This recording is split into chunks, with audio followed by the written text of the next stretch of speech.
Let's discuss amino acids. अब amino acids नाम से पता चलता है these are bifunctional compounds, यानी इनमें दो फंक्शनल ग्रुप्स होते हैं, याद रखें। So these are bifunctional compounds. इनमें दो फंक्शनल ग्रुप्स होते हैं, नाम से पता चलता है अमीनो एसिड्स, यानी they contain amino group that is NH2 and carboxyl group as well. So याद रखें, सो दे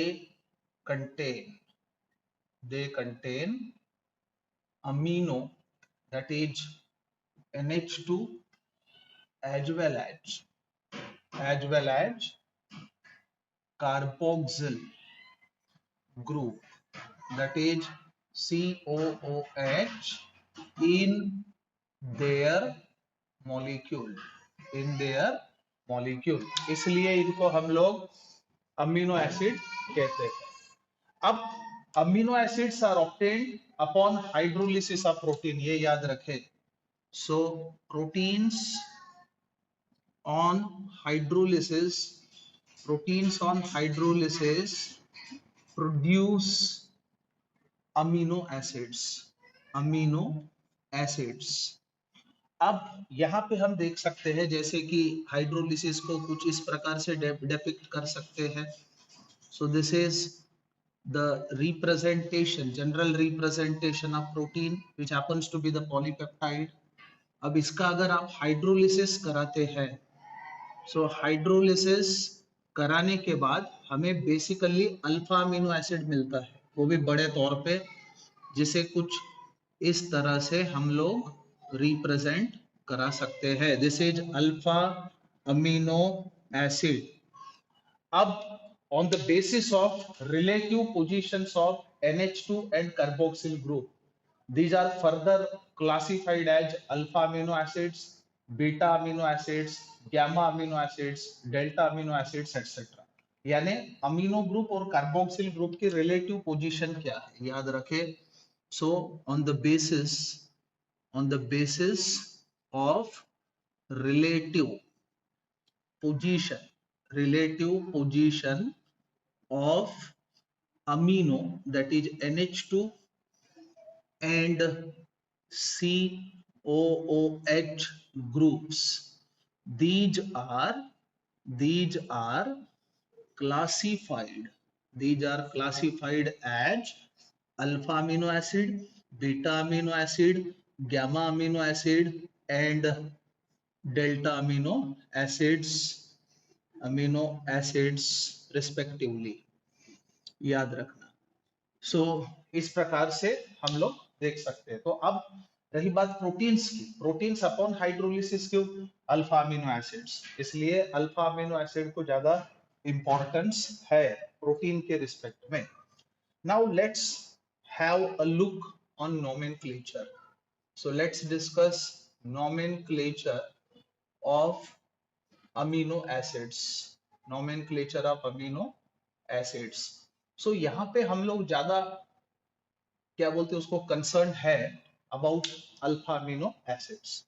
तो सबसे पहली बात ये याद रखना, अल्फा अमीनो एसिड्स को IUPAC नेम्स दिया जा सकता है, नो डाउट, लेकिन वो फेमस है उनके कॉमन नेम्स, याद रखें।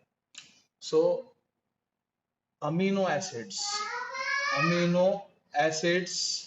Can be given IUPAC names, but they are famous or well known, by their common names, यानी कॉमन नेम से वो ज्यादा फेमस है, याद रखते हैं। अब बात ये है उनका कॉमन नेम किस आधार पर दिया जाता है। So names are given on the basis of source और प्रॉपर्टी ऑफ अमीनो एसिड, याद रखें। सो दे आर नेम्ड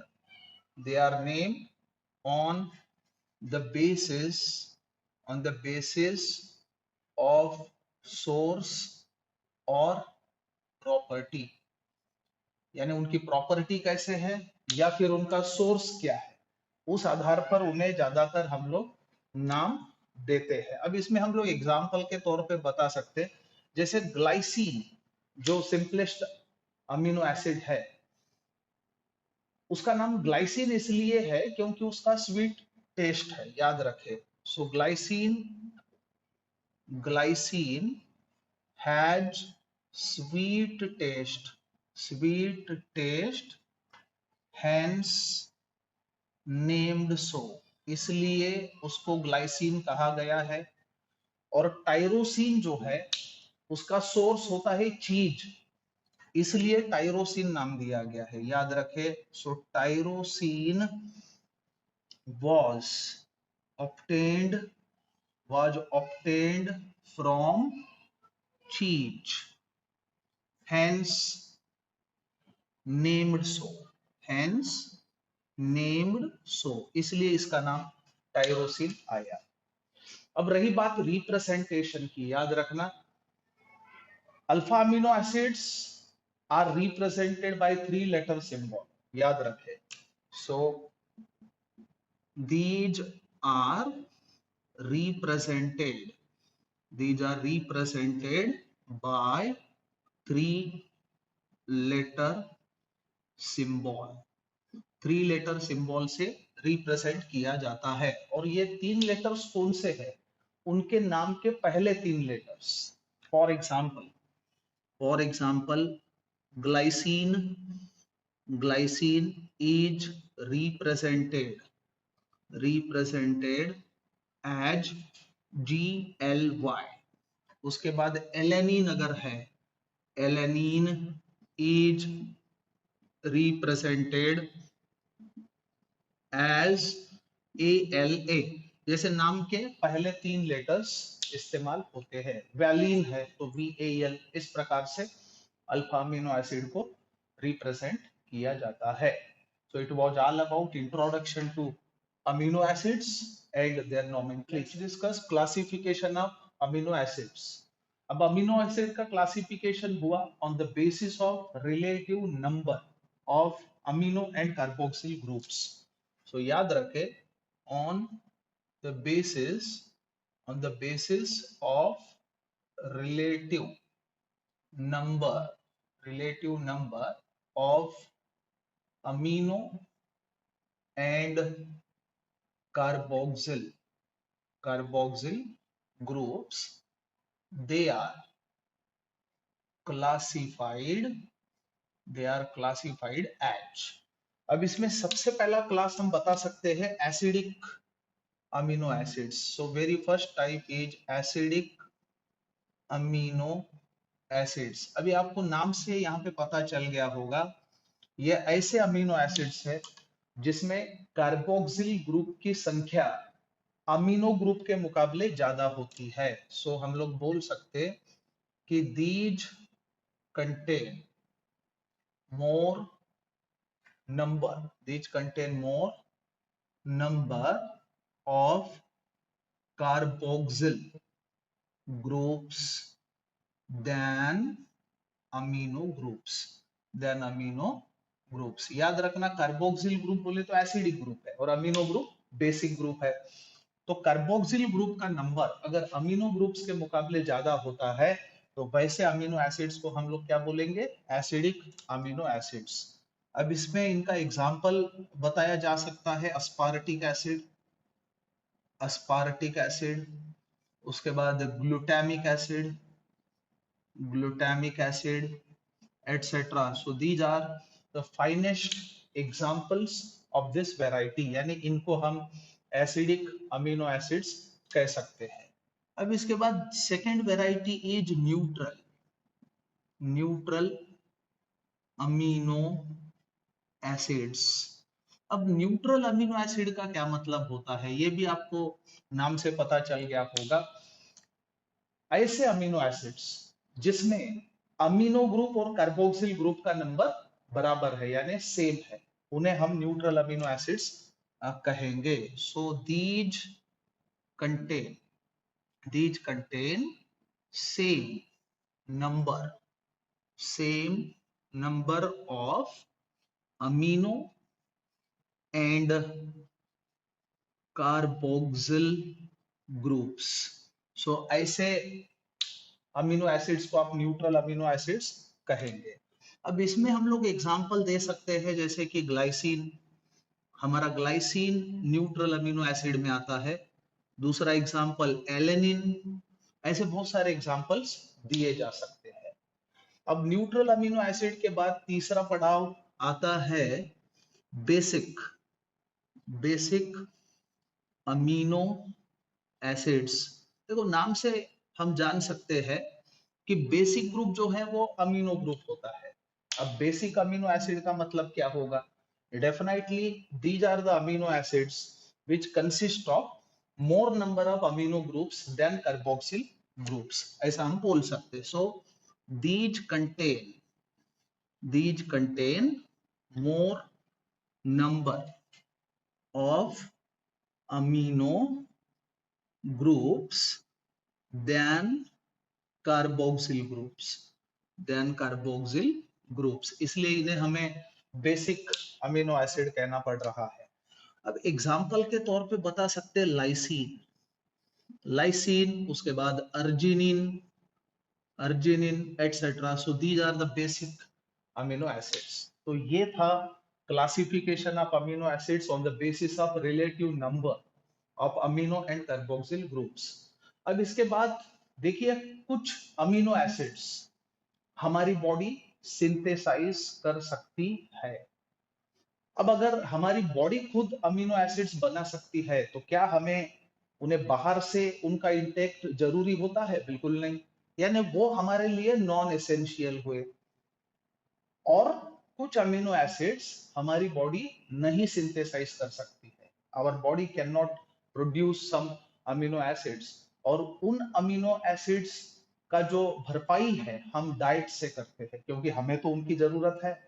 तो वैसे अमीनो एसिड्स को, यानी जिनको हमारी बॉडी नहीं बना सकती और हमारे डाइट के माध्यम से हम उनका इंटेक देखते हैं, दो are essential amino acids. So हम लोग बोल सकते हैं कि amino acids are further classified, याद रखना। So amino acids are further classified as. अब इसमें सबसे पहला जो वैरायटी है उसे हम कहेंगे एसेंशियल अमीनो एसिड्स। याद रखना, एसेंशियल जो अमीनो एसिड्स होता है ये हमारे लिए एसेंशियल है, यानी इसलिए एसेंशियल है कि इसको हमारी बॉडी बना नहीं सकती, याद रखे। So these cannot be prepared by our body, याद रखो। अब इसमें एग्जाम्पल के तौर पे हम लोग क्या बताएंगे, जैसे कि अर्जिनिन, उसके बाद arginine happens to be the essential amino acid, उसके बाद valine.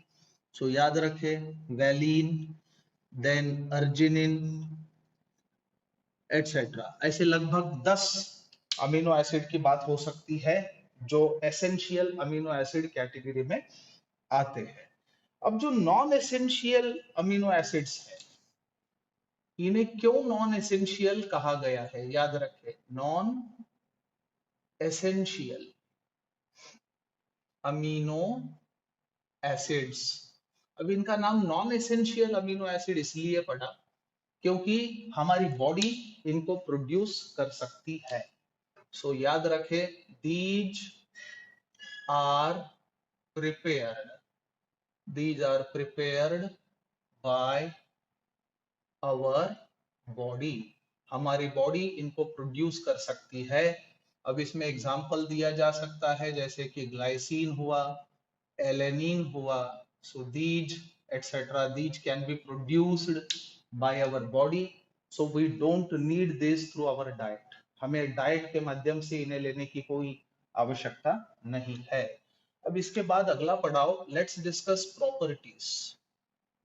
So properties of amino acids. Amino acids के प्रॉपर्टीज पे हम अभी चर्चा करेंगे। तो सबसे पहली बात ये याद रखो, amino acids are colourless crystalline solids which are soluble in water, और उनका मेल्टिंग पॉइंट होता है हाई, याद रखें।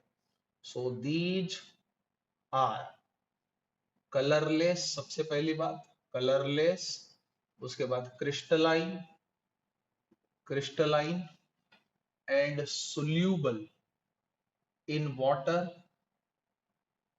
and have high melting point, उनका melting point जो है वो हाई होता है। अब हमें पता है अमीनो एसिड्स आर बाइफंक्शनल, यानी इसमें दो फंक्शनल ग्रुप्स है, एक एसिडिक दूसरा बेसिक, यानी अमीनो और कार्बोक्सिल, इसलिए इनका बिहेवियर जो है वो सॉल्ट जैसे होता है, याद रखे। सो दे behave they behave like salts as they are bifunctional, और स्पेसिफिकली एसिडिक और बेसिक दोनों फंक्शनल ग्रुप होने के वजह से उनका बिहेवियर जो है वो सॉल्ट जैसे होता है। और एक चीज, एक्वियस सॉल्यूशन की अगर बात करें तो in aqueous solution they exist in zwitterionic form, ये चीज याद रखना। So in aqueous solution they exist as Zwitter ionic form। अब ये ज्विट्टर आयन क्या चीज है? ज्विट्टर आयन बोले तो ऐसा आयन जिसमें दोनों चार्जेस होंगे, पॉजिटिव और निगेटिव। ऐसा क्यों? ऐसा इसलिए है, जैसे देखिए amino acid, alpha amino acid का जनरल जो रिप्रेजेंटेशन है हम कुछ इस तरह से दे सकते हैं। So this is the representation of alpha amino acid. अब यहाँ पे दो चीजें हैं, सबसे पहला प्रोटॉन डोनेट करने वाला कार्बोक्सिल ग्रुप और एक्सेप्ट करने वाला अमीनो ग्रुप। सो ये प्रोटॉन देगा, ये लेगा। ऐसे में क्या होगा कि इनका जो एग्जिस्टेंस है एक्वियस सॉल्यूशन के अंदर कुछ इस तरह से पाया जाता है, and this is called as zwitter. ये है ज्विट्टर आयन। और याद रखना ज्विट्टर आयोनिक फॉर्म में अमीनो एसिड्स एम्फोटेरिक होते हैं, याद रखें। So in this form they are amphoteric, यानी alpha amino acids are amphoteric, ये याद रखने की आवश्यकता है। इसके बाद ग्लाइसिन को अगर छोड़े तो बाकी के पूरे अल्फा अमीनो एसिड्स क्या बोलते हैं उसको, ऑप्टिकली एक्टिव है, याद रखें। सो glycine except glycine all amino acids especially alpha amino acids are optically active, optically active यानी they are capable of rotating plane polarized light। और एक चीज, वो डी और एल कॉन्फ़िगरेशन दोनों को फॉलो करते हैं, यानी कुछ अमीनो एसिड्स डी सीरीज में पाए जाते हैं, कुछ एल सीरीज में पाए जाते हैं, लेकिन ज्यादातर alpha amino acids L series को फॉलो करते हैं, याद रखें। So they exist in both D and L forms, but most of them यानी ज्यादातर, most of them belong to L configuration, L configuration. अब एल कॉन्फ़िगरेशन में होता क्या है, NH2 लेफ्ट साइड में होता है। So it was all about classification of amino acids and properties of amino acids. अब हमारा अगला टॉपिक है प्रोटीन्स। अब देखिए proteins are most abundant biomolecules in the living world, यानी जो लिविंग सिस्टम है उसमें सबसे ज्यादा अगर अबंडेंट कोई बायोमोलिक्यूल होगा तो वो प्रोटीन होगा, याद रखना। हमारी पूरी बॉडी, ह्यूमन बॉडी प्रोटीन से बनी होती है, प्रोटीन हर जगह पे होता है। अब हमें देखना होगा एग्जैक्टली ये प्रोटीन है क्या। सबसे पहली बात ये याद रखो, दीज आर नेचुरली ऑकरिंग, याद रखे। सो प्रोटीन्स क्या है? These are these are naturally occurring nitrogenous nitrogenous polypeptides polypeptides, ये polypeptides है, याद रखना। naturally occurring nitrogenous polypeptides, protein को आप पॉलीपेप्टाइड कह सकते हो। अब अगर इनका हाइड्रोलिसिस आप कराओगे तो आपको अल्फा अमीनो एसिड मिलेगा, याद रखना। So which on hydrolysis form alpha amino acids, याद रख। तो ये चीज है प्रोटीन, यानी हम बोल सकते हैं proteins are the polymers of alpha amino acid, ऐसा भी कहा जा सकता है। Thus proteins are polymers of alpha amino acids, यानी अल्फा अमीनो एसिड जो है वो मोनोमेरिक यूनिट होगा किसका? प्रोटीन का। अब हम देखेंगे classification of proteins. Let's discuss classification of proteins. अब देखिए प्रोटीन का क्लासिफिकेशन अलग अलग हेड से हम लोग कर सकते हैं। तो सबसे पहले हम देखेंगे उनका मॉलिक्यूलर स्ट्रक्चर कैसा है और सोल्यूबिलिटी कैसी है वाटर के अंदर खासकर। So on the basis of molecular structure, on the basis of molecular structure and solubility, they are, यानी proteins, they are classified as. अब देखिए इनके हम इस आधार पर दो क्लासेस बता सकते हैं। So very first class is fibrous proteins, पहला क्लास फाइब्रस प्रोटीन्स। अब देखिए नाम से हमें इसका मतलब पता चलता है, fibrous proteins are fibre like structure, इनका स्ट्रक्चर फाइबर जैसा होता है, थ्रेड जैसा होता है। और जो पॉलीपेप्टाइड चेन्स है वो पैरेलली रन करेंगे फाइब्रस प्रोटीन के अंदर, and those are held by hydrogen bonds और डाइसल्फाइड बॉन्ड्स, ये याद रखें। सो फाइब्रस प्रोटीन यानी क्या है? These are fibre like structures, सबसे पहली बात। और polypeptide chain run parallel, polypeptide chains run parallelly and are joined by hydrogen bonds or disulfide bonds, ये हमें याद रखना होगा। और काफी इंपॉर्टेंट चीज, these are found to be insoluble in water, ये भी हमें याद रखना होगा। Fibrous proteins are insoluble in water। अब इनके एग्जांपल्स हम देख सकते हैं, जैसे कि केराटिन इन नेल्स, उसके बाद केराटिन इन हेयर्स, उसके बाद myosin in muscles. These are excellent example. So keratin, उसके बाद myosin etcetera are fibrous proteins. अब फाइब्रस प्रोटीन के बाद अगला टाइप आता है ग्लोबुलर प्रोटीन। इस केस में next variety is globular proteins. अब देखिए नाम से हमें पता चलता है globular proteins are globe like oval shape, याद रखना। So these are globe like spherical. और यहां पे क्या होता है, पॉलीपेप्टाइड चेन्स कॉइल अराउंड, याद रखें। So in these what happens, polypeptide chains are coiled, उनकी coiling होगी। और इंपॉर्टेंट चीज, these are found to be soluble in water, ये भी याद रखना, these are soluble in water।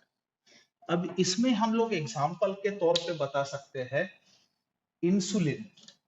For example insulin जो है वो ग्लोबुलर प्रोटीन होगा, उसके बाद में albumin, it is globular protein as well etcetera. So ये जो है ग्लोबुलर प्रोटीन के एग्जाम्पल्स है। अब इसके बाद एक बड़ा क्लासिफिकेशन प्रोटीन्स का हम बता सकते हैं on the basis of product obtained on hydrolysis, याद रखना। सो on the basis of product obtained on hydrolysis proteins are classified as अब हम देखेंगे कि प्रोटीन का क्लासिफिकेशन इस बेस पे कैसे होता है। अब आप देखिए, हमें पता है कि proteins are the polymers of alpha amino acids, यानी कि अगर हम प्रोटीन का हाइड्रोलिसिस कराते हैं तो we would have alpha amino acid. लेकिन हमें यह भी देखना होगा साथ ही साथ, क्या अल्फा अमीनो एसिड के अलावा और भी कुछ नॉन प्रोटीन पार्ट हमें मिलता है हाइड्रोलिसिस करने के बाद, ये हमें देखने की जरूरत है। Now remember, the non protein part associated with protein is called prosthetic group, उसे प्रोस्थेटिक ग्रुप कहना चाहिए। अब हमें यह भी देखना होगा कि प्रोटीन में कौन सा प्रोस्थेटिक ग्रुप प्रेजेंट है। सो प्रोस्थेटिक ग्रुप के आधार पर हम आगे चल के क्या बोलते हैं उसको, प्रोटीन को कैटेगराइज करेंगे। लेकिन उससे पहले हमें देखना होगा 3 main varieties on the basis of product of hydrolysis. So सबसे पहला जो केस होगा वो है simple proteins. Very first case is simple proteins. अब देखिए, सिंपल प्रोटीन्स यानी ऐसा प्रोटीन जिसका हाइड्रोलिसिस करने के बाद हमें केवल अल्फा अमीनो एसिड ही मिलेगा। सो याद रखें, these give only alpha amino acids on hydrolysis, ये हमें समझना होगा। यानी अगर आप सिंपल प्रोटीन आपके पास है, if you are provided simple protein और उस सिंपल प्रोटीन का आपने हाइड्रोलिसिस कराया, हाइड्रोलिसिस कराने के बाद you would get only alpha amino acid, ऐसे प्रोटीन को सिंपल प्रोटीन कहना चाहिए। अल्बुमिन, ग्लोबुलिन, ये सिंपल प्रोटीन के एग्जांपल्स हैं। अब इसके बाद दूसरी वैरायटी होती है कॉन्जुगेटेड प्रोटीन्स।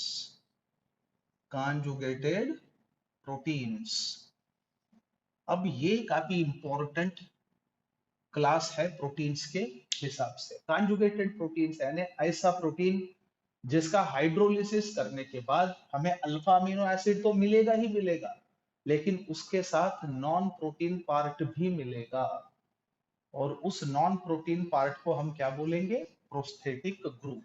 सो याद रखें, what happens, these on hydrolysis give alpha amino acids and non protein part, और इस नॉन प्रोटीन पार्ट को हम कहेंगे प्रोस्थेटिक ग्रुप। अब हमें देखना होगा जैसे कि यहाँ पे देखिए, you are provided conjugated proteins, conjugated protein आपके पास है, मान के चलिए आपने इस कॉन्जुगेटेड प्रोटीन का क्या किया, हाइड्रोलिसिस किया। कॉन्जुगेटेड प्रोटीन का हाइड्रोलिसिस कराने के बाद आपको क्या मिला, you get alpha amino acid plus prosthetic group यानी नॉन प्रोटीन पार्ट। अब on the basis of prosthetic group associated with conjugated protein, these are further classified, याद रखना। so conjugated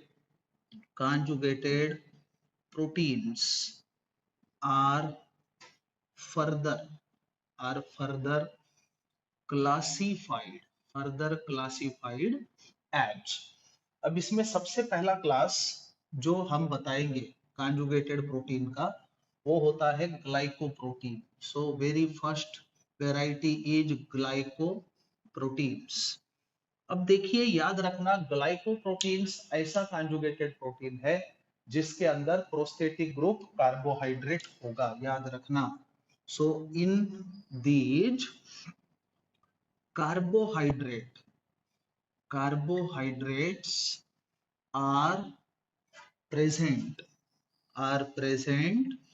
as a prosthetic group। याद रखो, इसका मतलब क्या होगा, अगर हम ग्लाइकोप्रोटीन को लेते हैं, ग्लाइकोप्रोटीन को अगर हम लेते हैं और उसका हाइड्रोलिसिस हम कराते हैं, तो ऐसे में क्या होगा, हमारे पास अल्फा अमीनो एसिड होगा प्लस कार्बोहाइड्रेट होगा, याद रखना।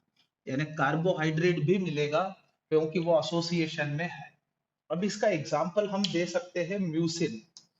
म्यूसिन जो है, फॉर एग्जांपल, वो mucins are the example of glycoproteins. अब ग्लाइकोप्रोटीन्स के बाद दूसरी वैरायटी हम देखेंगे लिपोप्रोटीन्स। नाउ सेकंड क्लास यानी next type of conjugated protein is lipoproteins, याद रखना। सो लिपोप्रोटीन्स नाम से हमें पता चलता है कि क्या होता है इसमें, प्रोस्थेटिक ग्रुप जो है वो लिपिड होता है, याद रखना। सो प्रोस्थेटिक ग्रुप इज लिपिड, यानी कि अगर आप लिपोप्रोटीन का हाइड्रोलिसिस कराएंगे तो आपको क्या मिलेगा, लिपिड मिलेगा, याद रखना। So if you are provided lipoproteins और लिपोप्रोटीन का आपने हाइड्रोलिसिस किया, फॉर एग्जांपल इसका हाइड्रोलिसिस किया, तो you will get alpha amino acid along with what, lipids. आपके पास लिपिड्स भी होगा। अब लिपोप्रोटीन का एग्जांपल हम बता सकते हैं प्लाज्मा लिपोप्रोटीन, जैसे HDL, IDL, ये एग्जांपल्स है। सो फॉर एग्जांपल HDL, उसके बाद IDL, these are the plasma lipoproteins. ये लिपोप्रोटीन का टाइप हम बता सकते हैं। अब लिपोप्रोटीन्स के बाद हमें अगले टाइप की ओर देखना होगा। So next two lipoproteins, phosphoproteins. So तीसरा टाइप जो होता है इसका कॉन्जुगेटेड प्रोटीन्स का, वो होता है फास्फोप्रोटीन्स। अब देखिए, फास्फोप्रोटीन्स नाम से पता चलता है कि यहाँ पे प्रोस्थेटिक ग्रुप जो है वो फास्फोरिक एसिड होगा, याद रखें। So let's have next variety, I mean third type of conjugated protein, that is phosphoproteins। देखिए, phosphoproteins contain phosphoric acid as a prosthetic group, याद रखना। so these contain phosphoric acid as a prosthetic group। यानी अगर आपके पास फास्फोप्रोटीन दिया गया और आपने उसका हाइड्रोलिसिस अगर किया, तो आपको अल्फा अमीनो एसिड मिलेगा और साथ ही साथ आपको मिलेगा क्या, phosphoric acid. So you are provided a phosphoprotein आपके पास है, और इस फास्फोप्रोटीन का आपने क्या किया, हाइड्रोलिसिस। हाइड्रोलिसिस कराने के बाद आपको क्या मिला, अल्फा अमीनो एसिड, और इसके साथ आपको मिलेगा phosphoric acid. Phosphoric acid. So phosphoric acid happens to be the prosthetic group in this very case.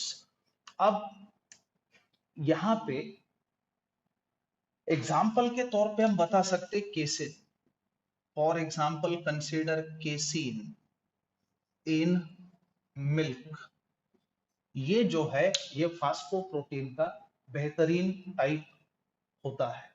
Now let's discuss next variety, that is nucleoproteins. So next one is conjugated protein का अगला type nucleoproteins.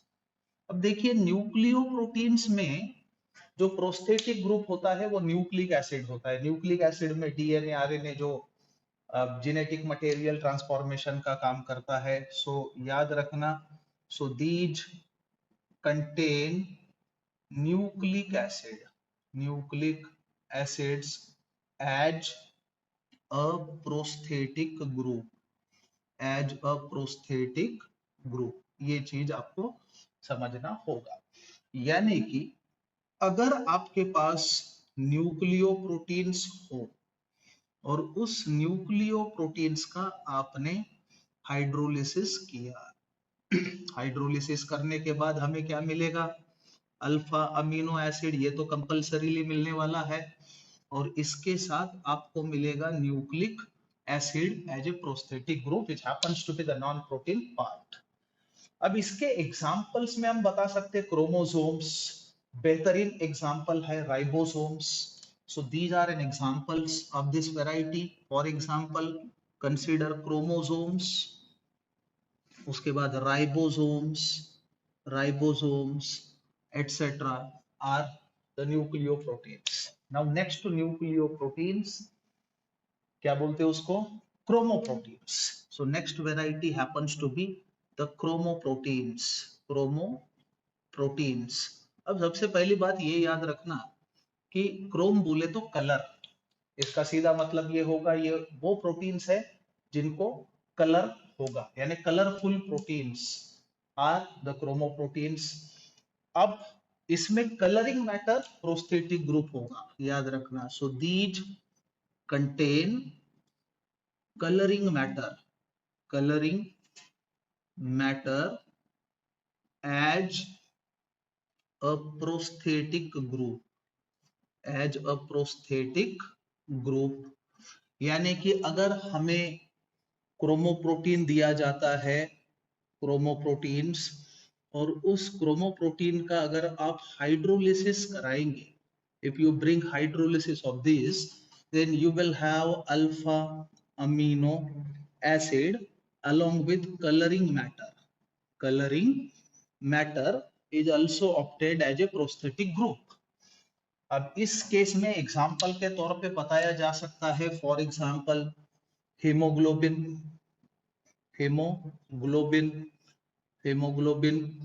उसके बाद क्या बोलते हैं उसको, cytosine. So cytochrome, another example which can be given, cytochrome etc. So these are the colored proteins। इसलिए haemoglobin में हीम होता है और हीमोग्लोबिन का कलर क्या होता है, red. So it was all about conjugated proteins। अब conjugated proteins के बाद तीसरी वैरायटी प्रोटीन्स की होती है derived proteins, याद रखना। So third and last variety is derived proteins। अब याद रखो derived proteins are the intermediate parts obtained hydrolysis of protein। यानी during the course of hydrolysis जो इंटरमीडिएट पार्ट्स मिलेंगे उन्हें हम derived proteins कह सकते हैं। सो याद रखना, intermediate parts obtained, intermediate parts obtained during hydrolysis, during hydrolysis of proteins are known as derived proteins. उनको हम लोग derived proteins कह सकते हैं। जैसे कि प्रोटीन का हाइड्रोलिसिस एक कॉम्प्लेक्स प्रोसेस है, इट्स नॉट सो सिंपल। इसमें बहुत सारे इंटरमीडिएट्स मिलेंगे, जैसे कि primary proteoses, secondary proteoses, peptone, simple peptides.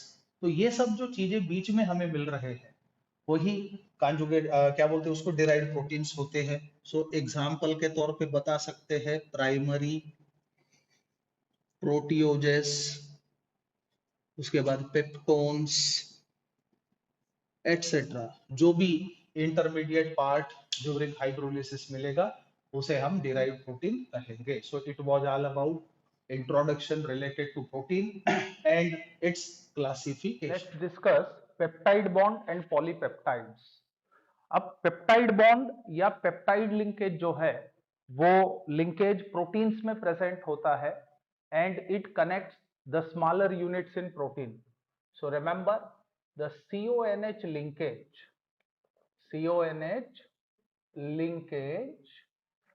which connect the smaller units in protein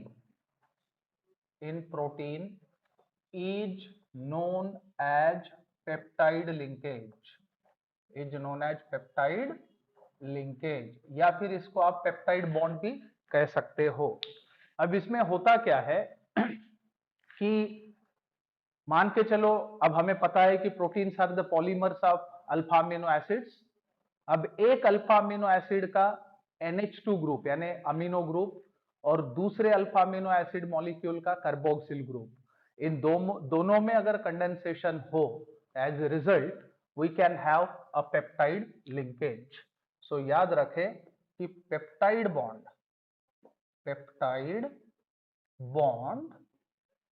is formed due to condensation of NH2 group of one amino acid and COOH, that is carboxyl group of another amino acid।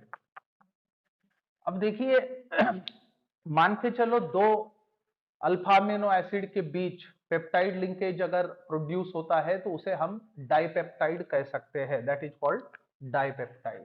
So let's discuss formation of dipeptide.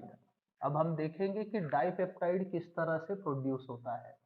याद रखना, जब दो alpha amino acid molecules combine होते हैं यानी condense होते हैं तब जाके हमें डाइपेप्टाइड मिलता है। सो let's discuss the formation of dipeptide. अब अल्फा अमीनो एसिड का जो रिप्रेजेंटेशन है हम इस प्रकार से दे सकते हैं, जैसे कि this can be given in this manner.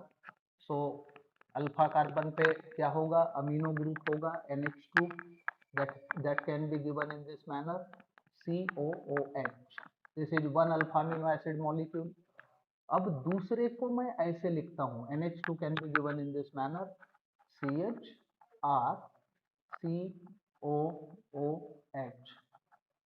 अब देखिए इन दो मॉलिक्यूल्स के बीच अगर कंडेंसेशन होता है, देखिए COOH एक अल्फा अमीनो एसिड मॉलिक्यूल का और NH2 दूसरे का, दोनों के बीच अगर कंडेंसेशन होता है तो with the departure of water, जिसे हम यहाँ पे मेंशन करेंगे, तो हम लोगों को जो मिलेगा that is likely to be this CONH। आप देख सकते हो इसे ही हम पेप्टाइड बॉन्ड या पेप्टाइड लिंकेज कह सकते हैं।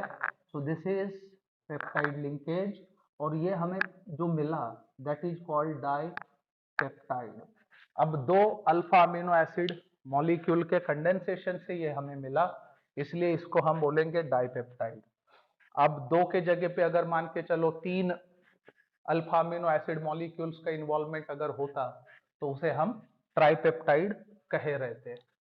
अब अगर लार्ज नंबर यानी बल्क में बहुत सारे अल्फा अमीनो एसिड मॉलिक्यूल्स अगर यूनाइट होते हैं तो that lead to the formation of polypeptide. So let's see the formation of polypeptide.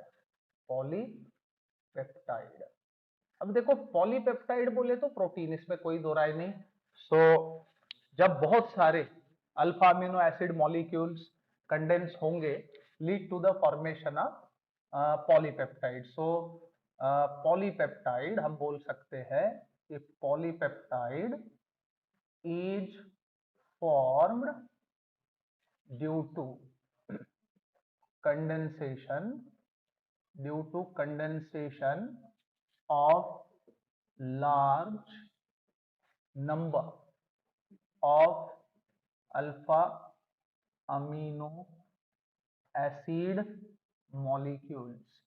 बहुत सारे मॉलिक्यूल्स का जब कंडेंसेशन होगा अल्फा अमीनो एसिड मॉलिक्यूल का, तब जाके पॉलीपेप्टाइड हमें मिलेगा। इसे कुछ इस तरह से हम लोग रिप्रेजेंट कर सकते हैं। देखिए, alpha amino acid can be mentioned और रिप्रेजेंटेड इन दिस मैनर। अगर इसको हम हीट करेंगे so it would undergo condensation. This is what alpha amino acid that to in bulk, so lead to the formation of a polypeptide. और उस polypeptide को हम कुछ इस तरह से रिप्रेजेंट कर सकते हैं, that too with the departure of water. This is none other than polypeptide. और यही रिप्रेजेंटेशन प्रोटीन का भी है। So it was all about peptide bond और peptide linkage present in protein. Next topic is denaturation of proteins. अब ये denaturation of proteins है ना, it is nothing but the precipitation of proteins which happens to be irreversible. यानी एक बार protein का अगर denaturation हो गया तो उसको वापस ओरिजिनल फॉर्म में हम लोग नहीं ला सकते हैं, ये समझने की हमें जरूरत है। सो सबसे इंपॉर्टेंट चीज याद रखें, the precipitation of proteins which is an irreversible process known as, इसी को हम क्या बोलेंगे, denaturation, known as denaturation of proteins। इसे हम कहेंगे denaturation of proteins. The precipitation of proteins which happens to be the denaturation. अब ये डिनेचुरेशन हम कैसे कर सकते हैं? तो डिनेचुरेशन करने के लिए कुछ नहीं, हमें प्रोटीन को हीट करना होगा अल्कोहल के साथ या फिर कॉन्सेंट्रेटेड मिनरल एसिड के साथ या फिर हेवी मेटल के सॉल्ट के साथ, याद रखें। सो denaturation can be carried out by heating protein with alcohol or concentrated mineral acid, जिसे इनऑर्गेनिक एसिड कह सकते हो, और salts of heavy metal. Heavy जो मेटल होता है उसके सॉल्ट के साथ हीट करने से भी डिनेचुरेशन हो सकता है। अब डिनेचुरेशन के वक्त क्या होता है, what happens, it uncoils the protein. सबसे इंपॉर्टेंट चीज, it uncoils the protein and destroy the shape. और शेप डिस्ट्रॉय होने के बाद उसके कैरेक्टर में भी बदलाव आएगा, इसमें कोई दो राय नहीं। So it uncoils the protein and destroy the shape, thus characteristic biological activity. Definitely shape destroy होने के बाद वो पहले जैसा एक्ट होता था वैसा अब एक्ट नहीं होगा। दस कैरेक्टरिस्टिक बायोलॉजिकल एक्टिविटी। सो ये चीज है, क्या बोलते हैं उसको, डिनेचुरेशन। अब डिनेचुरेशन का बेहतरीन एग्जांपल हम बोल सकते हैं coagulation of egg white by boiling. So for example coagulation of egg white by boiling is an excellent example of denaturation। और दूसरी बात ये याद रखो, ड्यूरिंग डिनेचुरेशन जितने भी स्ट्रक्चर्स होंगे किसके, प्रोटीन के, यानी सेकेंडरी स्ट्रक्चर, टर्शरी स्ट्रक्चर और क्वाटर्नरी स्ट्रक्चर वो डिस्टर्ब हो जाएंगे, लेकिन प्राइमरी स्ट्रक्चर रिमेन इंटैक्ट। सो याद रखे during denaturation only primary structure of proteins remain intact while other structures get destroyed। ये इंपॉर्टेंट बात हमें पता रहना चाहिए। सो it was all about denaturation of protein. Let's discuss enzymes. अब देखिए एंजाइम्स जो है वो बायो कैटालिस्ट होते हैं। जैसे हम लोग नॉर्मल केमिकल रिएक्शन में नॉर्मल कैटालिस्ट यूज करते हैं, उसी प्रकार से जो बायोकेमिकल रिएक्शंस होते हैं उन्हें कैटालाइज करने का काम एंजाइम्स करते हैं। इसलिए हम लोग कह सकते हैं कि enzymes are the bio catalysts which catalyze the biochemical reactions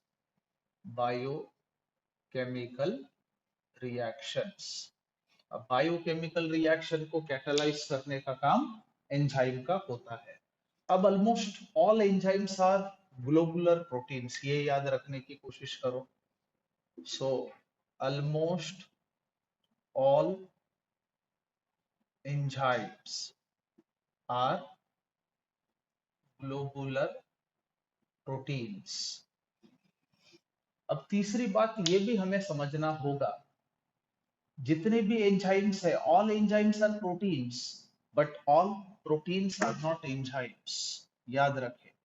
so all enzymes are proteins but all proteins are not enzymes. सभी के सभी प्रोटीन्स एंजाइम नहीं होंगे। हाँ, ये बात अलग है कि ऑल एंजाइम्स आर प्रोटीन्स। अब एंजाइम की एक्शन हाईली स्पेसिफिक होती है, ये याद रखना। So enzymes are very specific in their action, याद रखे।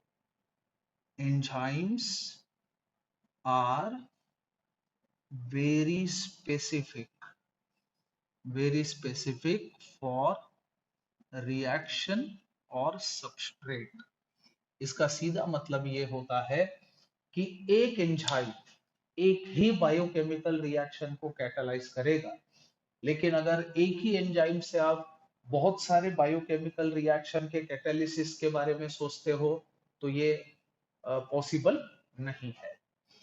अब दूसरी बात, अब इनके जो नाम है ये कैसे आए, एंजाइम को किस प्रकार से नाम देना चाहिए। Enzymes are named after the compound, यानी वो किस कंपाउंड पे एक्ट हो रहा है उस कंपाउंड के नाम के ऊपर से भी एंजाइम को नाम दिया गया है, याद रखे। So enzymes are named after the compound, after the compound on which it acts। जैसे कि एग्जांपल के तौर पे हम बता सकते हैं, consider maltose C12H22O11, this is suppose to be the maltose. अब माल्टोज का हाइड्रोलिसिस हमने माल्टेज से अगर किया तो maltase has ability to convert maltose into glucose, that is C6H12O6। हमें पता है कि maltose is a disaccharide, so it can give two molecules of monosaccharide upon hydrolysis। अब देखिए ये स्पेसिफिक एंजाइम माल्टोज का हाइड्रोलिसिस कर रहा है to form glucose, that's why it is named as maltase. अब दूसरी बात, sometimes enzymes are named after the reaction, यानी कौन से रिएक्शन में वो इन्वॉल्व है उस रिएक्शन के आधार पर भी हम लोग एंजाइम को नाम दे सकते हैं, याद रखें। So sometimes enzymes are named after reaction in which it is involved। जैसे कि फोटोफॉस्फोरिलेशन, फोटोफॉस्फोरिलेशन में जो एंजाइम इन्वॉल्व होता है उसे कहा जाता है फोटोफॉस्फोरिलेज, याद रखें। For example photophosphorylase involve in photophosphorylation, photophosphorylation, याद रखें। उसी प्रकार से oxidoreductase is the enzyme which bring about both oxidation and reduction। अब इसके बाद let's discuss mechanism of enzyme action। So let's have mechanism of enzyme action। अब enzyme किस प्रकार से काम करता है इस बात पे हम लोग चर्चा करेंगे। Let's discuss mechanism of enzyme action. अब एक चीज याद रखें, एंजाइम्स जो है एखादे रिएक्शन को, एखादे बायोकेमिकल रिएक्शन को कैटालाइज करने के लिए enzymes are needed in very small amount, याद रखें। So enzymes are needed in small quantities, small quantities, ये सबसे पहली बात याद रखें। I mean small amount of enzyme is capable of increasing the rate of biochemical reaction। अब हमें समझना होगा कि एंजाइम्स किस प्रकार से काम करते हैं। Enzymes decrease the activation energy of biochemical reaction and hence increases the rate, याद रखें। So what enzymes do, enzymes decrease the activation energy of biochemical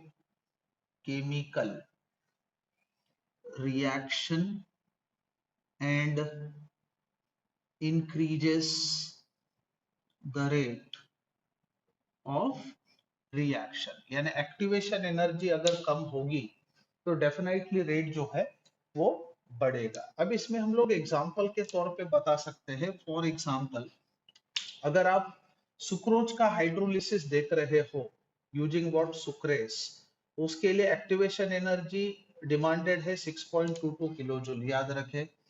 so activation energy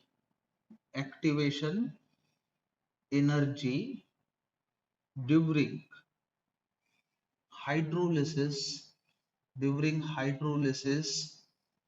of sucrose is 6.22 kilojoule per mole. but sucrase decreases activation energy up to 2.15, याद रखें। But sucrase ये enzyme है, ये decrease करेगा, sucrase decreases activation energy, activation energy up to 2.15 kilo joule per mole and hence increases the rate of reaction. अब बात करते हैं कि एंजाइम काम किस तरह से करता है। याद रखें enzyme action lock and key mechanism होता है, याद रखें।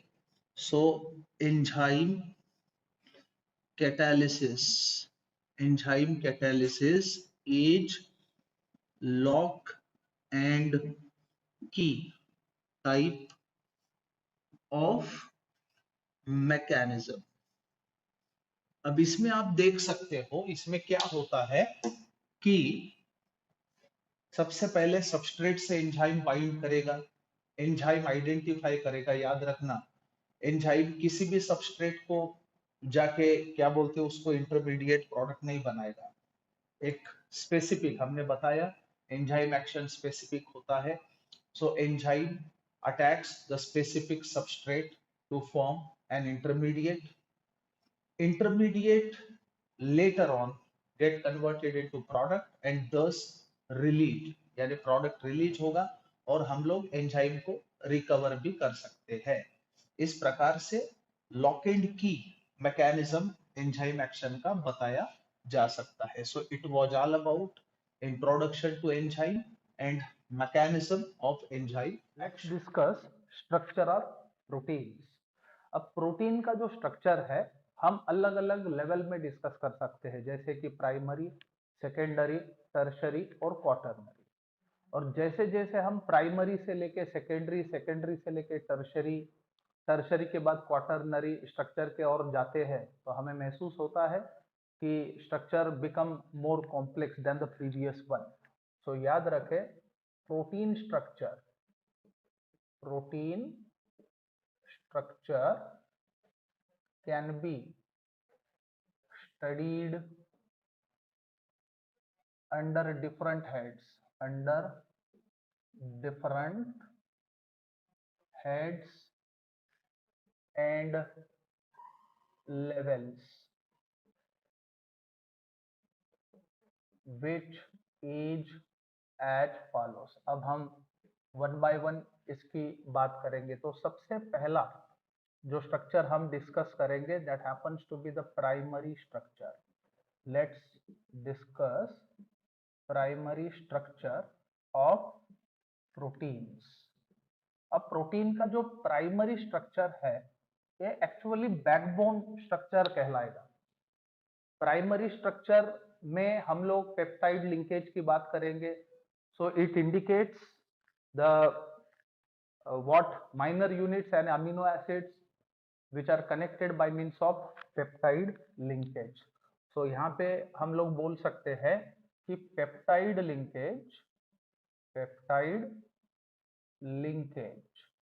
is a backbone in proteins में ये backbone है। अब दूसरी बात, each protein has its own sequence of alkyl groups, याद रखें। so each protein has its own sequence of R group, that is alkyl group, which imparts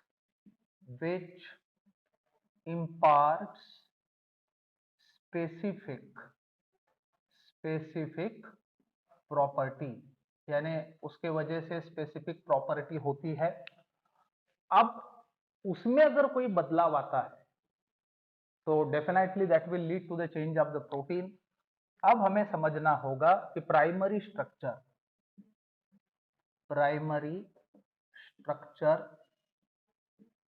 refers to the sequence of amino acids held by peptide bonds, held by what? Peptide bonds. अब दूसरी बात ये भी हमें समझना होगा कि are group यानी अल्किल ग्रुप में अगर चेंज आता है तो सीक्वेंस में अगर अल्किल ग्रुप का चेंज दिखे तो that will lead to the different protein. So change in R group in the chain lead to the different protein, lead to the different protein. और एक चीज, during the course of denaturation primary structure ही ऐसा structure है जो intact रहेगा, उसका denaturation नहीं होगा. So primary structure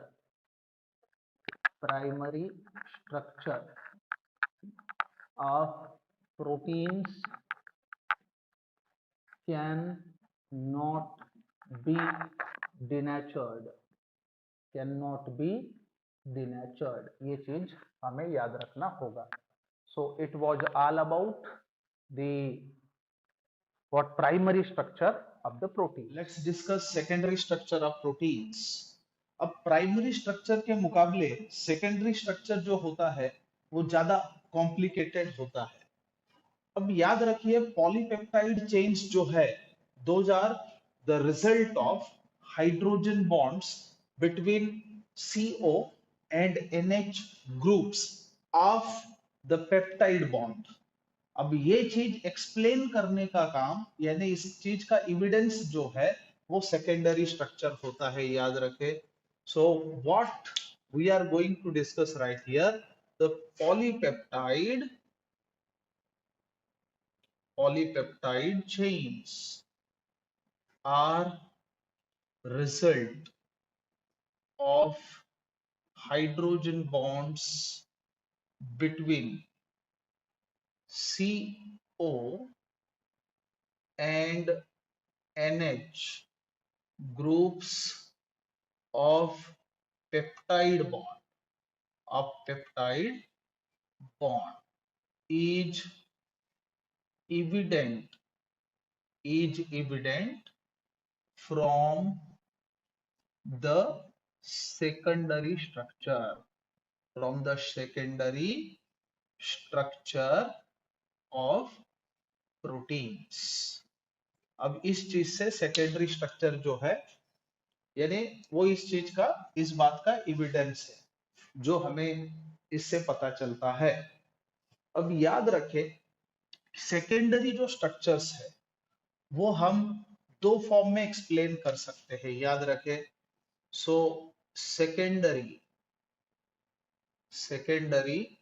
structure can be explained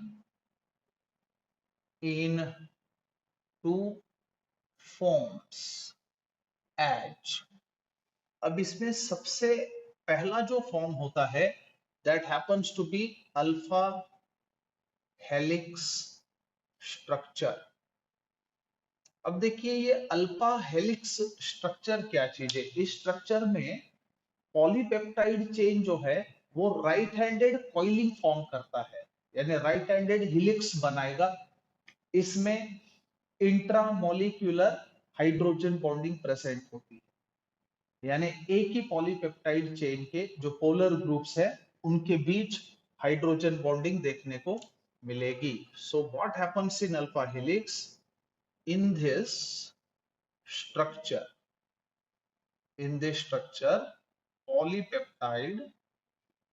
polypeptide chains form all possible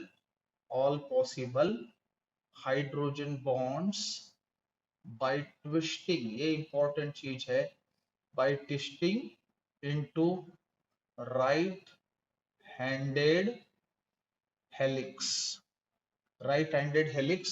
form करेगा.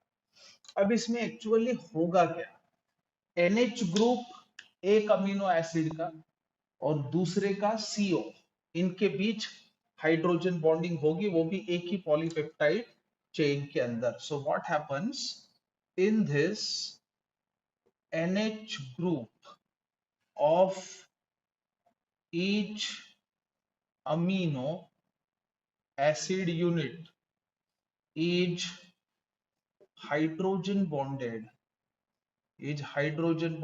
to CO group of another amino acid unit. ये चीज याद रखें. And that too present at adjacent turn. Present at adjacent turn of helix. जिसके वजह से क्या होगा, इंट्रामोलिक्यूलर हाइड्रोजन बॉन्ड प्रोड्यूस होगा और इसे हम कहेंगे अल्फा हेलिक्स. आप देख सकते हो क्लियरली इस तरफ स्ट्रक्चर के अंदर. अब दूसरा जो वैरायटी है सेकेंडरी स्ट्रक्चर के अंदर, वो होता है beta pleated sheet structure. Second variety is beta pleated sheet structure. अब सबसे इंपॉर्टेंट चीज हमें याद रखना होगा, beta pleated sheet structure is due to intermolecular hydrogen bonding. So इसमें क्या होगा, इसमें पॉलीपेप्टाइड चेन्स याद रखें. So polypeptide chains are stretched, उनकी स्ट्रेचिंग होगी और स्ट्रेच्ड आउट टू मैक्सिमम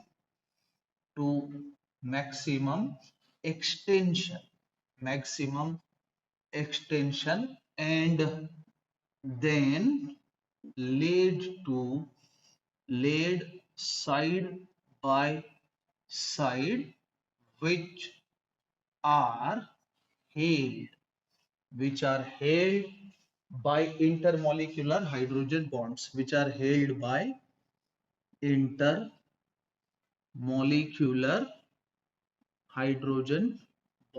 ये चीज हमें याद रखना होगा. So this structure resembles the pleated folds of what? Drapery. याद रखें. So this structure resemble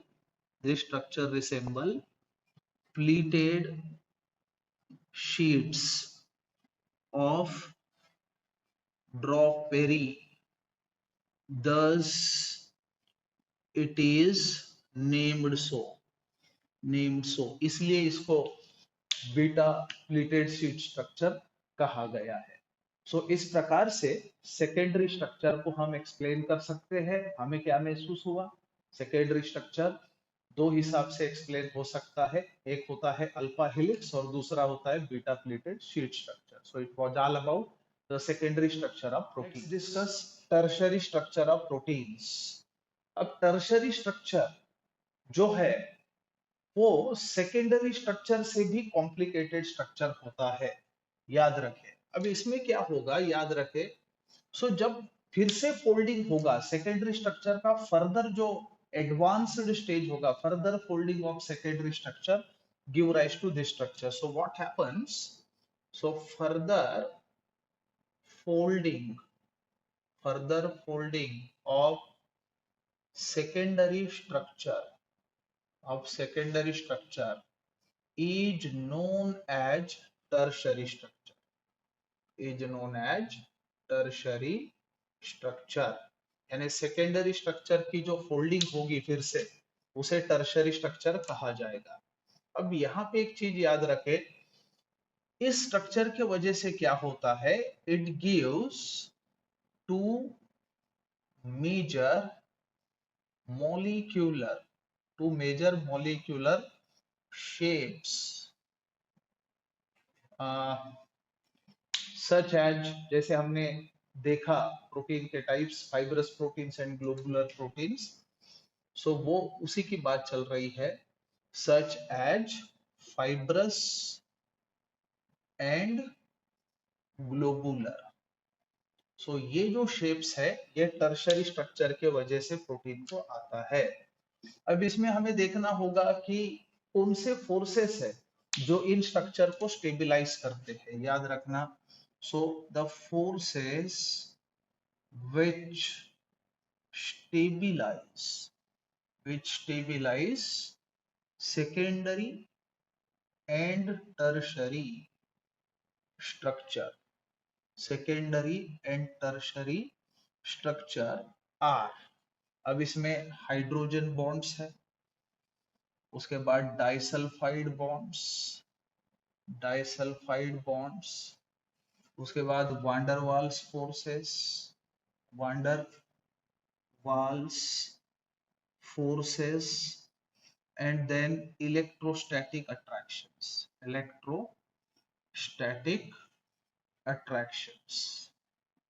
So these are the forces which stabilize the tertiary structure. अब टर्शरी स्ट्रक्चर के बाद इससे भी ज्यादा जो एडवांस्ड स्ट्रक्चर होता है वो है quaternary structure, quaternary structure of proteins. So proteins का क्वाटरनरी स्ट्रक्चर जो है ये सबसे ज्यादा हाईली कॉम्प्लिकेटेड स्ट्रक्चर है। अब इसमें हमें याद रखना होगा many proteins exist in single polypeptide chain, याद रखना। So many proteins exist as single polypeptide chain, ये याद रखो। लेकिन कुछ ऐसे प्रोटीन्स है जो 2 या 3 क्या बोलते हैं उसको पॉलीपेप्टाइड चेन कंपोज करते हैं, याद रखना। So some proteins are composed of 2 or more polypeptide chains called subunits,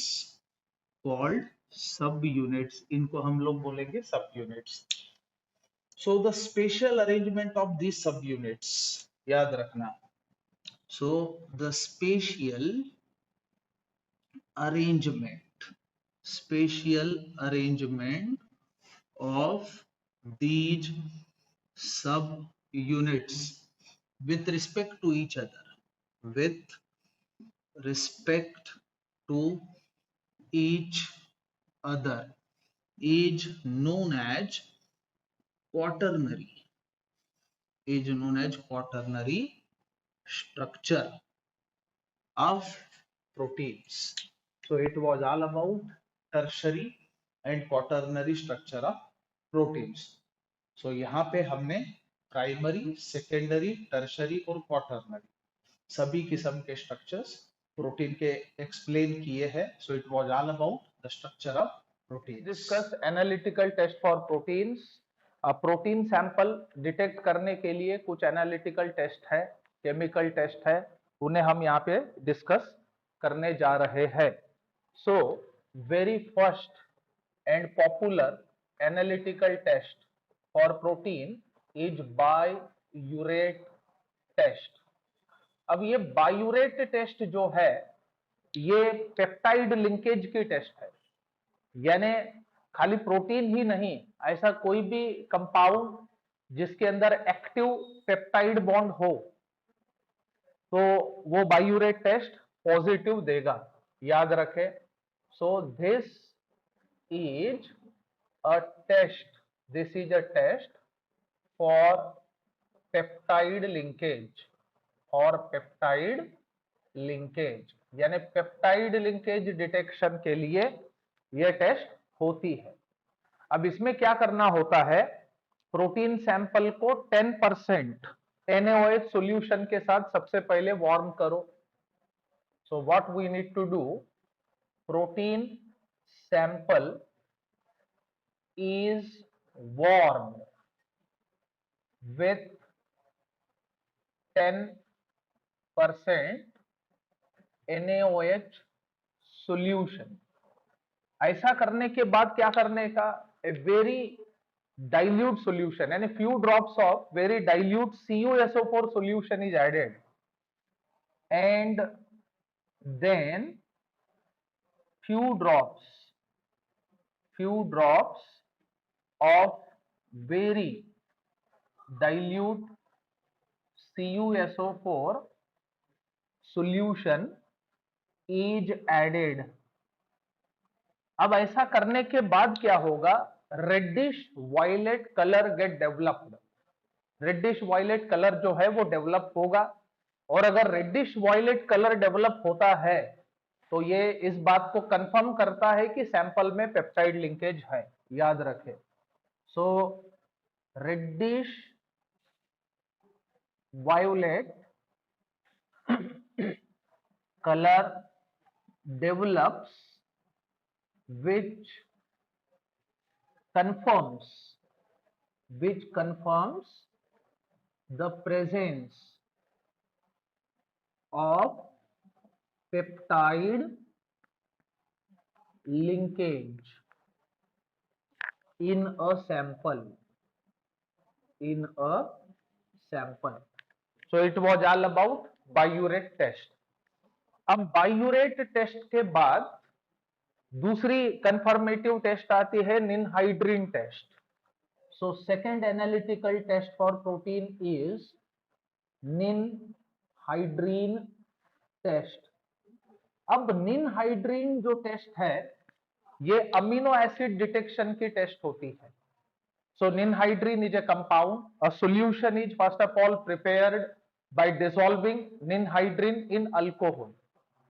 अब प्रोटीन सैंपल को अगर हम निनहाइड्रीन सॉल्यूशन के साथ वार्म कराते हैं तो डीप ब्लू कलर डेवलप होगा, याद रखें. So protein sample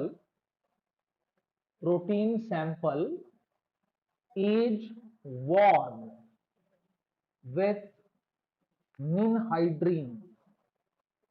ninhydrin solution. ऐसा करने के बाद क्या होगा, डीप ब्लू कलर डेवलप्स, याद रखना. So deep blue colour develops. This confirms presence of amino acid के लिए ये टेस्ट होती है. अब इसके बाद next very important test to be discussed is the Millon's test. अब देखिए सबसे पहली बात, मिल्लन्स टेस्ट जो है वो फेनोलिक OH ग्रुप के प्रेजेंस को डिटेक्ट करने के लिए टेस्ट आती है. यानी हर प्रोटीन मिल्लन्स टेस्ट नहीं देगा. Millon's test is given only by those proteins which contain tyrosine units. I mean protein sample containing phenolic OH can show this test. So सबसे पहली बात, this test is to detect presence of phenolic OH group. इसलिए ऐसा protein sample जिसके पास phenolic OH है वही मिल्लन्स test दे सकता है. सो याद रखना, 10 protein sample containing tyrosine units, that is phenolic OH group can show positive Millon's test. अब हमें देखना है what is exactly Millon's test. Millon's test यानी protein sample is needed to be warmed with Millon's reagent. Now Millon's reagent is the mixture of mercuric nitrate and mercurous nitrate in HNO3, याद रखें. सबसे important चीज, Millon's reagent, Millon's reagent is mixture of mercuric nitrate and mercurous nitrate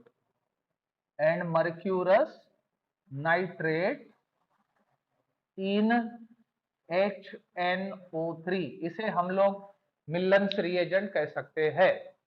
अब जब आप protein sample containing phenolic OH आप मिल्लन्स reagent के साथ वार्म करोगे, you will have white PPT first of all, और उस व्हाइट पीपीटी को अगर आप फर्दर हीट करेंगे या बॉईल करेंगे तो that will turn brick red, याद रखें। So protein sample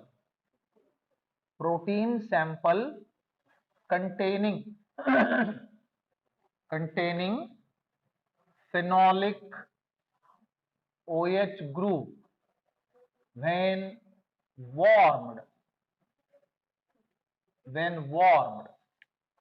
with Millen's reagent,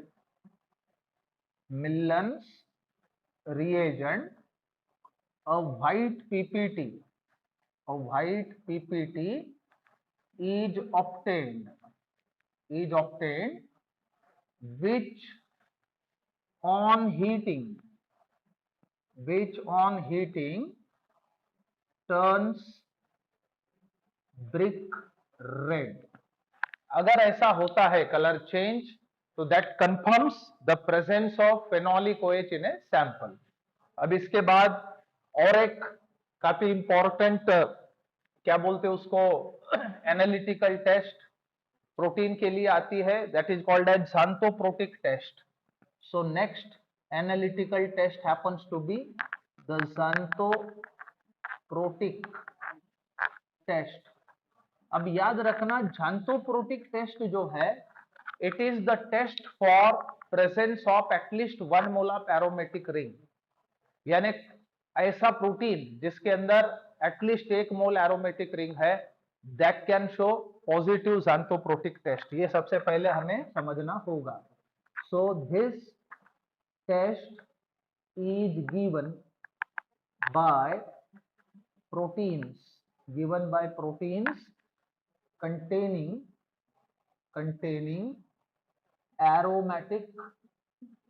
aromatic rings।